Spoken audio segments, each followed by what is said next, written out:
Hey everybody, it's Eric alongside Rod here. Welcome you back, one of our favorite college basketball colormen, Robbie Hummel. Thanks so much for coming back in the Final Four on the schedule and taking time out of your busy schedule to join us, Robbie. No problem.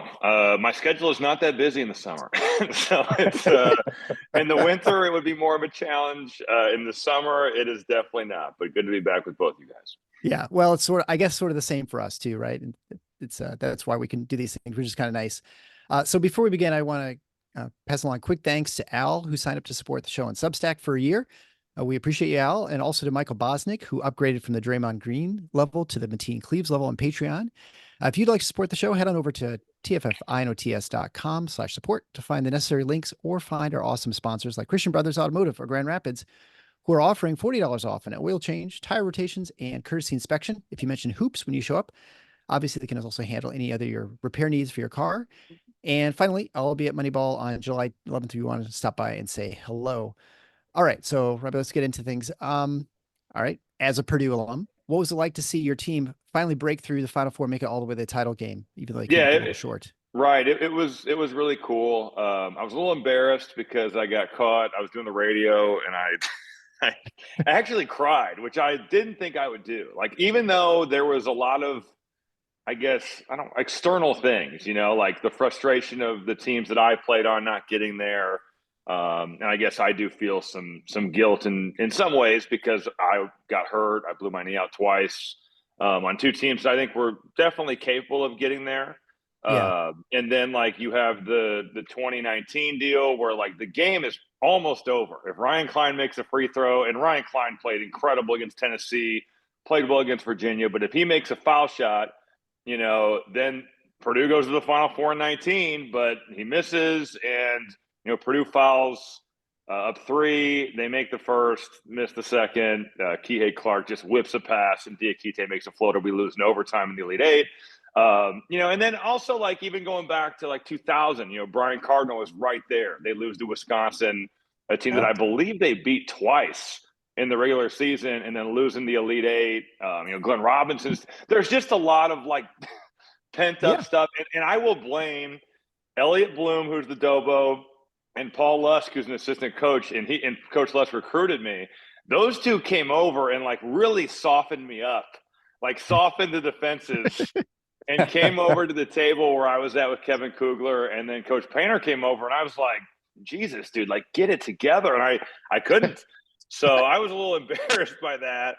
But it was so cool to be in Phoenix. I worked a lot at the Final Four, which I probably a little too much. But you never, you say you'll do this stuff, not know you agree to do it in January and February. You don't know, who's going to be there. Right.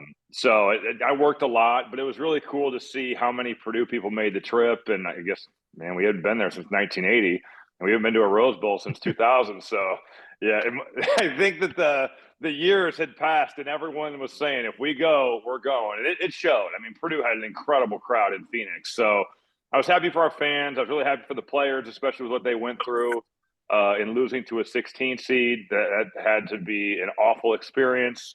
And I thought those guys were really mature about it, took that loss, and made it into a positive a year later. Yeah. Well, and I think, we've talked about this before on our show, is that there's a tremendous element of luck and, chance that goes into Sure. the NCAA tournament. And so it's been a long time. I mean, since 2000, since any Big Ten team has won, Right. no matter how many teams we add to the Big Ten, it's yet, Yeah. yet it's not like We're improving our chances though here by just adding. eventually, yeah. Eventually we'll have 40 teams, and the Big Ten will win a title, I think. There'll be no excuse. But there's been plenty of opportunities for the Big Ten. It just hasn't happened. And a lot of that you could say is chance, weird injuries, and I mean, all kinds of things have to come together. So Sure. there's definitely talent, but there's Well, I external think things also, too. like, who are you playing? You Yeah, run into right. Matchups. Villanova, they've got four 100%. dudes on the Knicks now. Like, those dudes are good. You run into Connecticut the last 2 years, those guys, that's like an all-time team. There's certainly plenty of examples of teams that were really, really good, and they've just run into a monster. And that's a part of this as well. Yeah, I think that was definitely the way I think Michigan State people felt in 2009 with a Yeah, great, well, you would remember that group with a great sure. team that I They think lost to would have Carolina, won a right? national. What's that? They lost to Carolina. Exactly. That Yeah, I mean, they got Tyler play, Hansborough, and they're stacked. With seniors too. It wasn't just good players; it was veteran senior players. That Michigan State team, I don't know what I would say, 6 out of 10 years, 7 out of 10 years, probably wins the title, but they weren't going to beat that Carolina team. So we talk about that all the time. You look at Ohio State's great team with Greg Oden and Mike Conley. They go up against that Florida group. Yeah. It's a lot of misfortune. I wanted to pass one quick follow-up on what we were just talking about, though. Have you been around? You've been around the Purdue program since the Final Four, right? I've been down there to play golf. Okay. And I've popped into the offices. Okay, that's a little bit. Enough. Yeah. That's good enough. Do you sense a difference? I understand they wanted to win the whole thing and they fell short, but we all know getting to that Final Four has to be it's a huge accomplishment, but it's also got to be something of a relief. You've got that monkey off the back of that coach and that program. Do you sense a difference now, kind of that it's a little freer in terms of the atmosphere? In the little that I've been around, I wouldn't say that I have. I think Coach Painter keeps it pretty loose in that office anyway. But I'm interested. I think I can give a better answer on that when the season starts, because I didn't sense that. But I do understand the question. It's very valid. And the college basketball is so weird because no other sport would you get to the AFC title game or the NFC title game and be like, man, we made the Final Four. This is great. Or you lose in the Western Conference Finals. But there are 360 teams and the Final Four. The weird thing also to me is that the NCAA tournament, to me, my favorite days are Thursday and Friday on the first weekend. Whereas you would think that your favorite days would be the last game. So, I haven't sensed that. I will be interested. I think I can better answer that in December when I've been around them more. But I have to imagine for Coach Painter, for the staff, for the players, they understood just the pressure that they were under. The sad thing was they could win the Big Ten, do whatever they do in the Big Ten tournament. And if they had lost in the Elite Eight, our fans would have been like, what a crappy year. That's a very hard thing to live up to. Yeah. So I'm sure that that's probably the case, but I did not sense that in the little that I've been there. I by the way, I just wanted to say before we move on, I hear what you're saying about the weird way that college basketball and the Final Four matters almost as much to a lot of people as winning it. But you are talking to 2 Detroit Lion fans, and I can tell you, making the NFC Championship game this year was pretty close to that. Yeah. Well, you have to look into the history, right? It's been a while. The Barry Sanders years are far away. So that's right. Yeah. So sticking with Purdue for just a little bit more, Zach Edey, so much, obviously a 2-time National Player of the Year, so much has been talked about, kind of this weird place in the development of the game that we're in, where a guy who was as dominant as he was and as just inhumanly massive as he is was somehow seen as not being a guy very likely to interest a lot of NBA teams, maybe not very likely to be successful there. And yet we see the draft last week. He ends up going top 10 to Memphis, I believe. We've heard for so long how he wasn't built for the NBA and the game has changed and the big man has done all of that. First of all, were you surprised to see that? Did that catch you off guard that he went that high? I wasn't, because I had talked to a good amount of NBA people. It's amazing. And I knew this because I went through the draft process and I had been told that they had the sleuths out. But there's a lot of people that even will, and not that I'm around these programs every day, but I have multiple NBA personnel people call me and say, well, what were they like at shoot around? So I had talked to a good amount of NBA people, and most of them said he'll be gone by 20. And I wouldn't be surprised if he's gone in the lottery because of for one, his offensive rebounding ability. Look at Dallas, look at New York, the way those teams rebound and the percentages on the shots from 3 off of offensive rebounds. It's the best shot you can get right now. So that is valued. I think his improvement movement wise, not that he's he's not Derek Lively, and he's never going to be, right? Like, but he has, Right. if you watch him from his freshman year to now, there were some clips.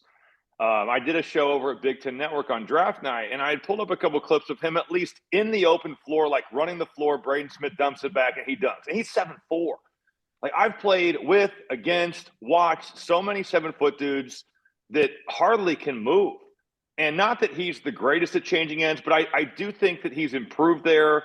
His efficiency is off the charts. His productivity is off the charts. And I do think the NBA pendulum is swinging back some. You know, Jokic, while skilled, is huge. Embiid, same thing, huge. Zubac out in LA is a big body that's not necessarily like a guard, or has guard skills like those other two guys. You know, Minnesota is playing two bigs. Dallas has Lively and my man from Arkansas that I'm now blanking on, Daniel Gafford. So, like, there are big people in the NBA, and you know, the days of a guy like Draymond Green maybe playing small ball 5, those might be kind of shifting back. In certain lineups, yeah, you can do that. But I do think the NBA is kind of shifting back towards big guys, even though, yes, it's layups, it's threes, it's analytics. You know, Edey's free throw stroke is pretty good. You watch him. We have the same agent. I was with Mark Bartelstein when I was playing, and Zach is with Priority Sports with Mark. So I've seen some of the footage of his workouts, and like his shot does not look bad. It's a little bit slow, but shit, he's 7'4". Who's blocking it? Like, he can load that thing up. Very true. You know, when you think about, I think just what he can become, and on top of that, he's a phenomenal screener. I think with Memphis, they knew they needed a starting center. They wanted to trade up for Donovan Clingan. They couldn't. And the next best guy was Edey. Now, could they have traded back? Maybe.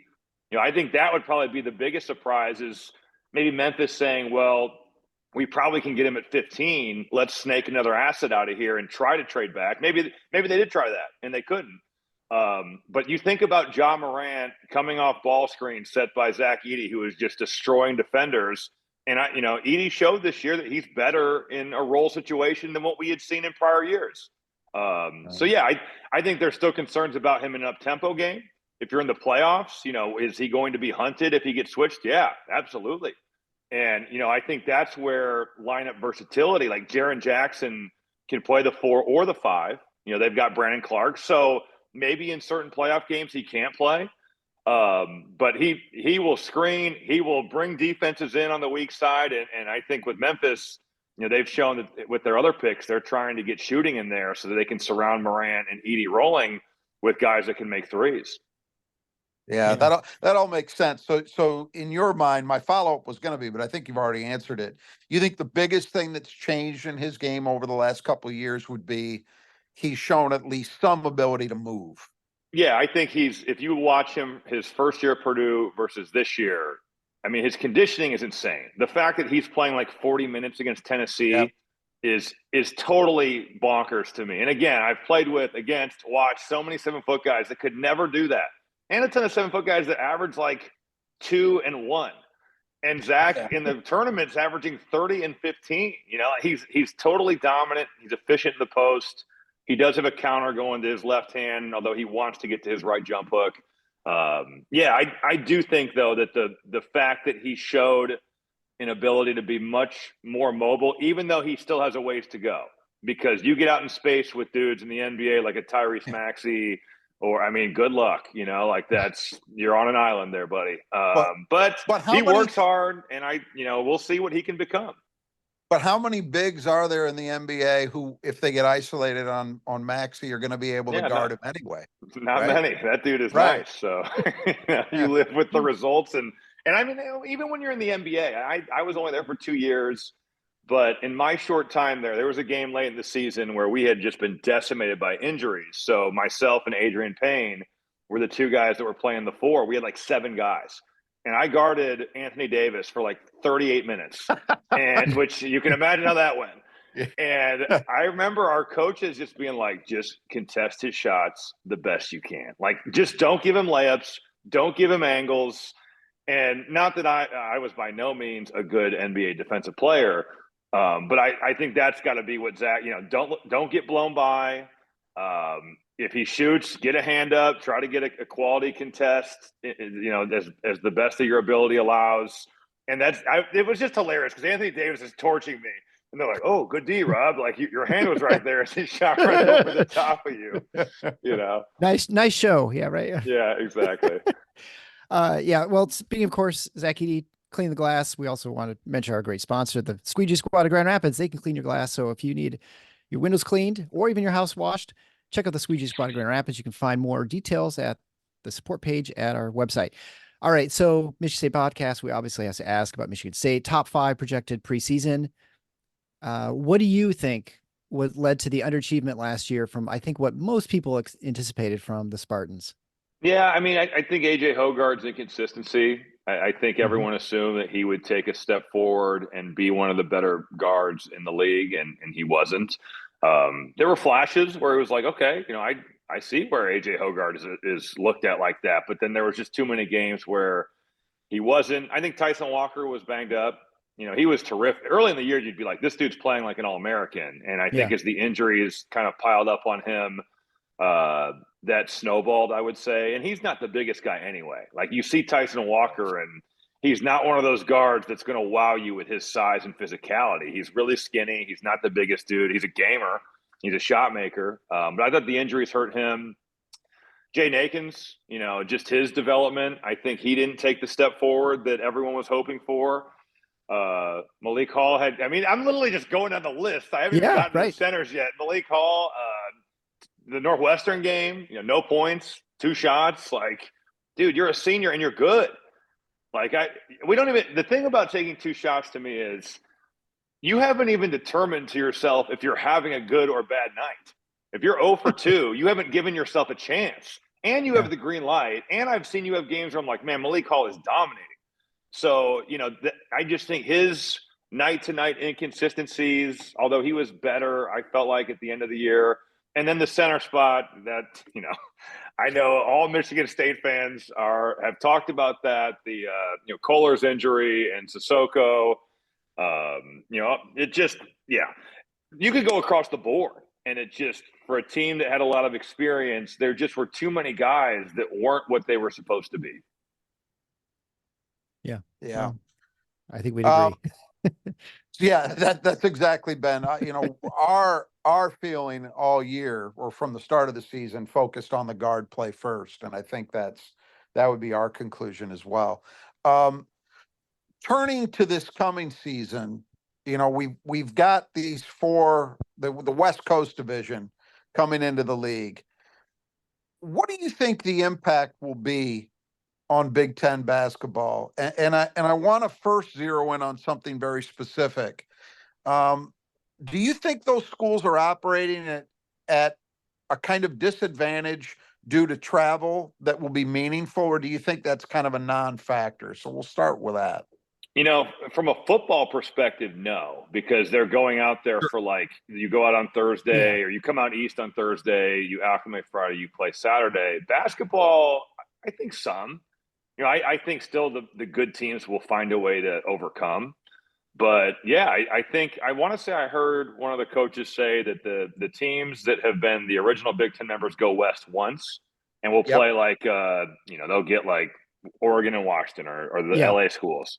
But whereas the West Coast teams have to come 4 times, that's a lot. And, the jet lag deal is especially if you're going like LA to Rutgers in Maryland, like I assume they'll just go pretty early to acclimate. And then the problem will be going back is you're using like a whole day, even though you get the time change. That's a 6-hour flight.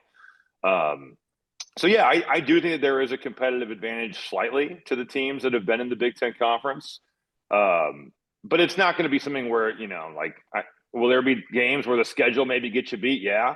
And I think looking at the conference now, when I was in the league from 07 to 12, there was some schools, we won't name names because they did kind of vary, but there were some schools where you're like, man, as long as we just aren't total shit tonight, we'll win, right? Like we will win because there were some programs that were really down, and you knew that you would be able to figure it out as one of the better teams in the league.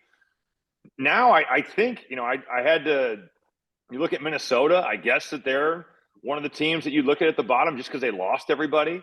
If they brought everybody back, they would have been really good. But the portal decimated them. They still have Dawson Garcia. He's good.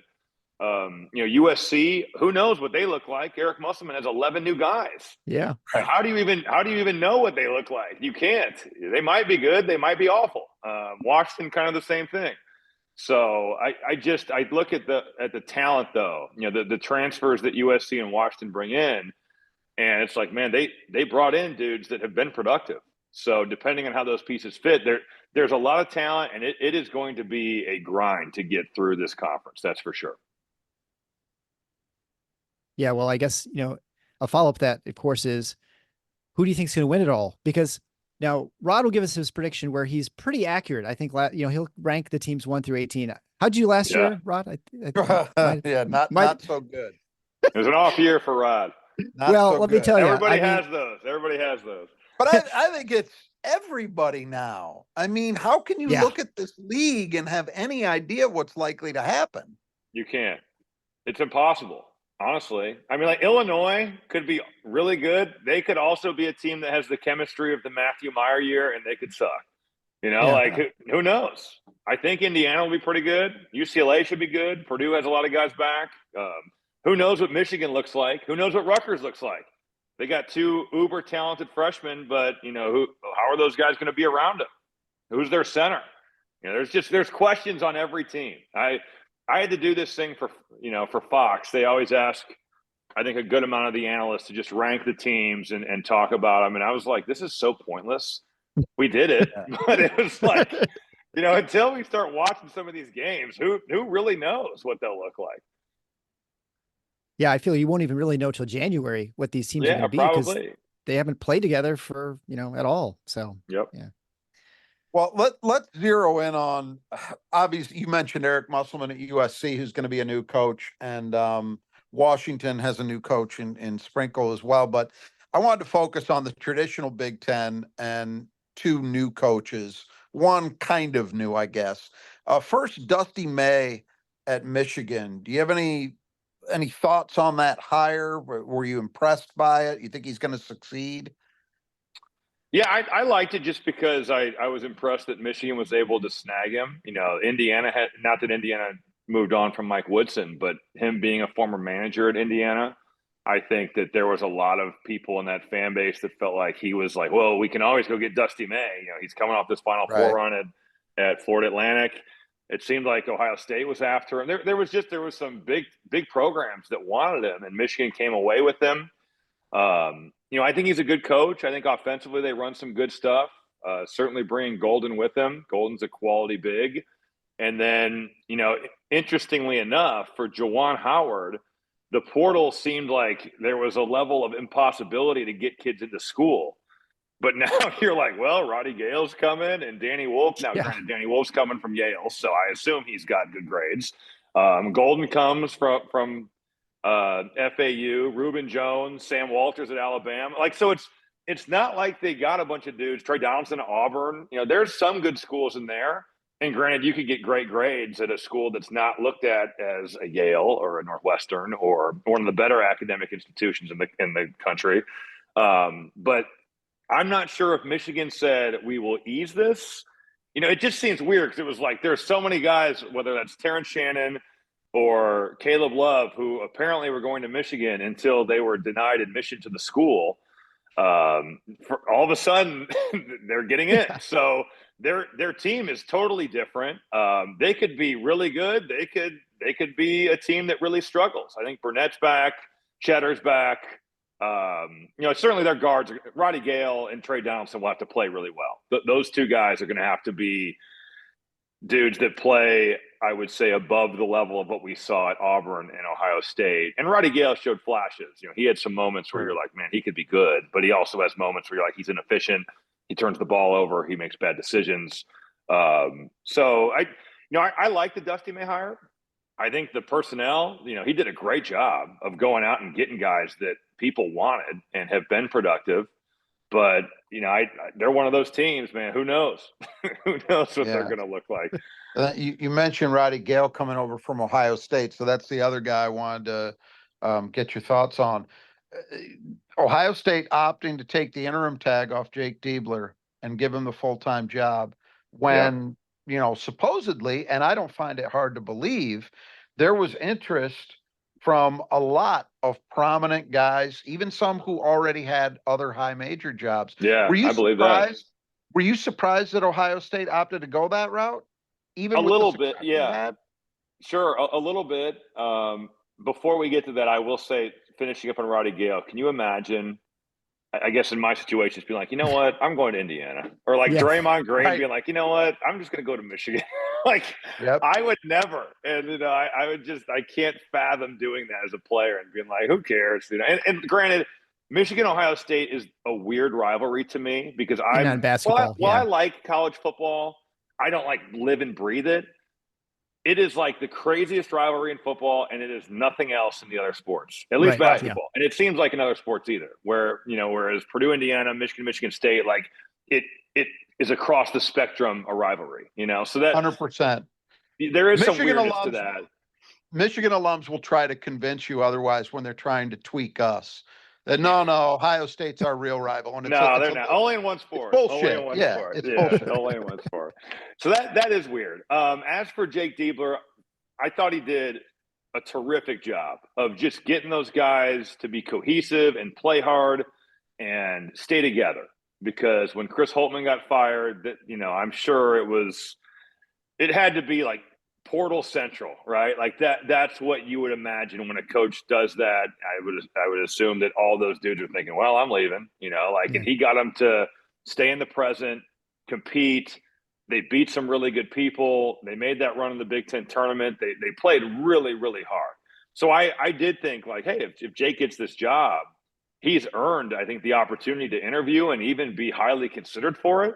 But when you're talking about some of the smoke that's coming from Sean Miller, you know, and Yep. maybe some of his NCAA past came back to hurt him in that regard. You know, I don't know how serious down the road Ohio State ever got with him or some of the other names that were being mentioned with that job, because Ohio State, while their arena is maybe the worst in the league in terms of atmosphere, and it's truly really bad, they have football resources. They've got money, right? So Yeah, right. and I think there's some appeal, even though at times it's like playing in a morgue with the crowd that they have there. And it's just because it's too big. You know, it seats 19,000 and they'll have crowds of like 10.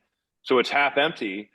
And I think that certainly is not a positive, but the positive is as a basketball coach, the spotlight is not always on you. You know, they talk about only Ohio State football until January. And then, you know, they go to maybe some recruiting stuff and I look back on the season in February and then the tournament starts and they just are like, well, we should be in the tournament, right? Like that's probably the expectation every year. Granted, Thad Matta really raised the bar and it has come down from where he had it because his Odin and Conley team and even like the teams he had with William Buford and Evan Turner and, you know, David Lighty and John Diebler, like they were really good. They made the Final Four. So I think that was in 12. But yeah, I wasn't shocked that Jake got the job, but I think considering who the other names were, it was like, man, they definitely believe in him. He certainly showed something to their new AD where he was like, man, he should have this job. So kudos to him. Yeah. You know, talking about the nature of that job too, it's always struck me that obviously there are some coaches that you would know far better than us, but there's some guys who seem to be wired in such a way that they want to be the most important guy on campus, like Rick Pitino, you know, the Calipari, these guys who have that personality. But for a lot of other coaches, I think a job like Ohio State, for all the reasons you said, is just about perfect because you got every resource you could possibly need to win a national title, and yet you don't have the heat the way you do at a lot of other places. So I can definitely understand why coaches would have been attracted to it. For sure. You don't think Coach Cal was showing love to the football program when he was like, this is a basketball school at Kentucky last year? Yeah, he was really loving the football squad. And just a reminder too, it is a rainy season. At least we had 4 inches of rain up here the other day. So make sure that you've got gutters on your house that take care of the water. The Brothers Suggest You gutters can take care of all that. You can head on over to our support page to find a way to get a free estimate whether you're on the west side or the east side of the state, where they could repair, replace, or fix anything you need. Also clean them out. And then also Nudge Printing, which you need your Spartan apparel, and other schools. And I am sort of remiss mentions, but they do actually offer Indiana Hoosiers now, in addition to Michigan State. Nice. they don't yet. Yeah, they don't yet offer Purdue, which incidentally is where my son is going to head in a couple of weeks. He's going to head down very to cool. as a freshman. Yeah. So he's very excited about that, heading to Indiana, down to Indianapolis. But you can check out Nudge Printing at nudgeprinting.com. 20% off. You type in Final Four as one word into the coupon code at checkout. All right. So one of the things we've noticed, the portal, as you mentioned, there's a lot of transferring players moving around a lot, and there's some stability in certain programs, Michigan State being one of them, and the other one being Purdue for the most part. But also the way coaches approach recruiting and the nature of sort of people moving around. We're sort of impressed with the way Painter dealt with the Catchings situation. Catching was a guy who had been a year or two that he signed a letter of intent. He was planning to come to Purdue. Said, yeah, but you know what? I'm going to check other places around, check places out. Changed his mind, said, no, actually, I want to go back to Purdue. And Painter said, yeah, we're no longer interested. Yeah. Did that impress you too? Is that something that what do you think about that, how that all played out? Well, I think it speaks to the program and how far Coach Painter has brought it, in that, he was able to tell a top 35 player in the country, like, you know what, we're good. Because when he first took the job, he was trying to fill the roster with anybody, right? Like, and granted, that was now a long, long time ago when he, I think, got the job in 2004. So he's like 20 years into this thing now. But yeah, I think that there had maybe been some red flags previously. I don't think this was necessarily the first time the indecision had cropped up. And, if this is happening when the games aren't even being played, what's going to happen when, Purdue plays a tight one in East Lansing and he doesn't get in? Like, is this going to, I think you have to look at the whole health of your team. And like, if you're asking to be guaranteed a starting spot, like Miles Colvin is talented and played on a national title or national championship game team last year, right? Like, Cam Heide is talented. They've got some really good young players on top of the fact that you've got two guys in Braden Smith and Fletcher Lawyer that are going to play. So it's like, well, where do you think you're going to start? Like, Purdue has good players in their program. So I think that being not the first time, and on top of that, just being a request where they're like, well, this is kind of ridiculous. Like, you'll have every opportunity. You come in here, you play well. Yeah. I in my time of being around the Purdue program, whether that's being recruited, being on the team, or, watching from now this job here as an analyst, I've never heard him ever promise minutes to anyone. So I'm not sure why, Cannon Catchings would think it'd be any different. But yeah, I thought he handled it really well. And I think it speaks to maybe the level that Matt Painter puts on culture, and cohesiveness and chemistry. And I think he didn't want to disrupt that. Do you think that it also describes a little bit more their stability? For the same thing, like in Michigan State, there's not a promise, but there at least expectations are obvious, how you get on the floor and stay on the floor, right? Yeah. And I think in Matt Painter and Tom Izzo, those are two guys that they're not going to sugarcoat stuff. Tom Izzo does not, he tells you what he thinks. And that's what I really like about talking to him and being around him, is that he'll give you an opinion and, you can agree or disagree, but that's his opinion. And I think Matt Painter is cut from that same cloth. And I think both those guys, that's why they have that level of, guys that stick around, because there aren't false promises made. They're not going to say like this, and this to get you. And then you get there and it's totally different from what you thought. Yeah. We definitely saw that with Booker. There's all the talk about Booker's not playing. He's going to leave. And then at least everything we can tell is he seemed fine with the situation. He's like, yeah, I wasn't ready. And, and I was, well, for the fans there, like, did they watch the games? Like, I would watch. I don't know. Booker screw up like 7 things, miss a 3, and then like not block out. He get taken out of the game, and people are like, "Well, why is he not playing?" But he has 5 stars, Robbie. He has 5 stars. He has 5 stars. And that's on the evaluators, right? Like, they set that kid up to be in a spot where, how does he end up being the number 10 player in the country? Maybe it's a weak class. I don't know. I'm not a recruiting evaluator, but you watch the game. He's so skinny and so not ready to play. Now, is he skilled? Yes. I can see where if you went and watched Xavier Booker work out in high school, you'd be like, man, this dude can hoop. He can shoot threes. He runs the floor. He dunks everything, but you start getting other guys out there, and the level of physicality from going at Cathedral High School in Indianapolis to now playing against Zach Edey and Cliff Amore and some of the bigs that he had to see in the Big Ten. Like, it's night and day. And I don't think it took a rocket scientist to watch him play to be like, man, I get where he's got some potential. And if he makes some shots, he can bring some things, but he also early in the season had no idea what was going on defensively. And you could tell, you could tell he's a freshman. That's a lot of freshmen. Yeah. I think that the part of the problem was that Michigan State fans had visions of Jaren Jackson. Sure. Who had some of the same weaknesses as Booker when he was in high school, but the difference was Jaren Jackson got his body ready, or it just happened for him. He was able to gain good weight and obviously was able to make a huge impact as a freshman.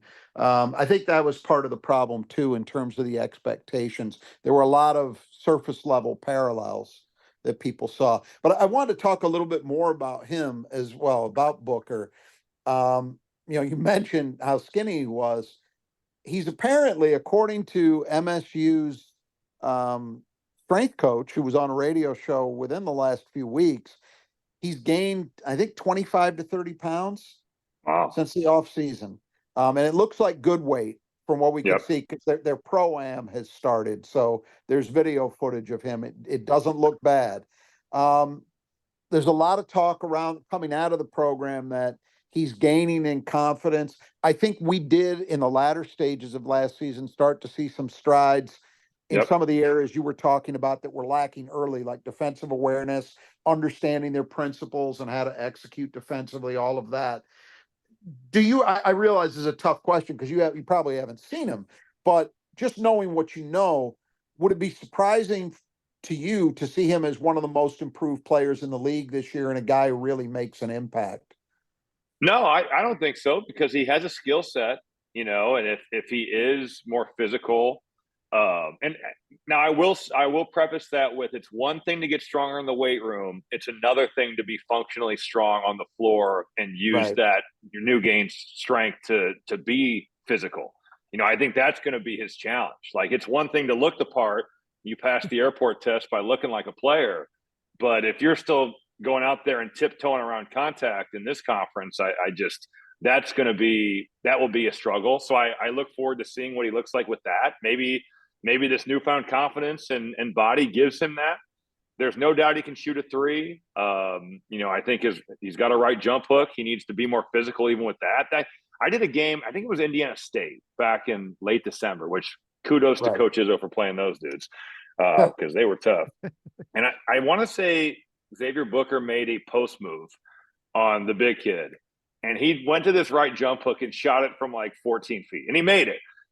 Maybe it wasn't that. It was one of those games in like December though that I did, and it was like, dude, he is so averse to like backing this dude in and making this a more efficient shot at 4 feet versus 11 or 12 or even the 13 or 14 that it seemed like he was at. So those are the things that I would be more concerned about. I think he's definitely capable, but I think embracing the physicality of the game is going to be a big thing for Xavier Booker.